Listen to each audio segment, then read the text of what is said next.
Varanasi event కోసం రాజమౌళి ఎంతో కష్టపడ్డారు. ఈవెంట్ ను సక్సెస్ చేయడానికి రాత్రింబవళ్లు శ్రమించారు.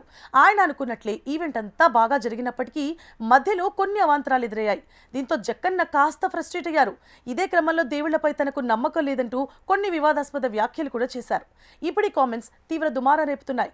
ఇప్పటికే కొందరు రాజమౌళిపై పోలీసులకు ఫిర్యాదు కూడా చేశారు. వారణాసి గ్లిమ్స్ వీడియో లేట్ అయితే ఏకంగా దేవుడినే తప్పు పడతావా అంటూ కొందరు రాజమౌళిపై తీవ్ర స్థాయిలో మండిపడుతున్నారు. అయితే దీనిపై ఇప్పటి వరకు రాజమౌళి కానీ వారణాసి ఈవెంట్ టీం కానీ అధికారికంగా స్పందించలేదు. అయితే జబర్దస్త్ కమెడియన్ హైపరాది మాత్రం వారణాసి ఈవెంట్ వివాదంపై స్పందించాడు. ప్రియదర్శి హీరోగా వస్తోన్న ప్రేమంటి మూవీ ప్రీ రిలీజ్ ఈవెంట్ కు హైపరాది హాజరయ్యారు. ఈ ఈవెంట్ లో హైపరాది మాట్లాడుతూ సోషల్ మీడియాలో ఇష్టం వచ్చినట్లు డైరెక్టర్లు హీరోలపై ట్రోల్స్ చేయడం దారుణమని ఆవేదన వ్యక్తం చేశారు.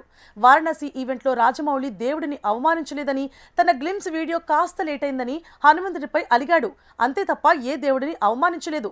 సోషల్ మీడియాలో ఏదో ఒక రకంగా సినీ సెలబ్రిటీలను ట్రోల్ చేయాలనే వాళ్ళు ఎక్కువైపోయారు. అందులో భాగంగానే రాజమౌళి ఏ పోస్టర్ వదిలినా దాన్ని ట్రోల్ చేసేస్తున్నారు. సినిమా కోసం ఎన్టీఆర్ గారు సన్నబడితే ట్రోలింగ్, అల్లు అర్జున్ నవ్వితే ట్రోలింగ్, సాయి ధరమ్ తేజ్ యాక్సిడెంట్ వల్ల మాట్లాడలేకపోయినా ట్రోలింగ్, ప్రభాస్ గారి లుక్స్ పై ట్రోలింగ్, రామ్ చరణ్ గారి చికిరి సాంగ్ పై కూడా ట్రోలింగ్, ఆఖరికి చిరంజీవిపై ఇష్టం వచ్చినట్టు ట్రోల్ చేయడం అలవాటైంది. ఇలాంటివి తగ్గించుకోవాలి అంటూ హైపరాది చెప్పుకొచ్చాడు. మరి దీనిపై సినీ అభిమానులు ఎలా రియాక్ట్ అవుతారో చూడాలి.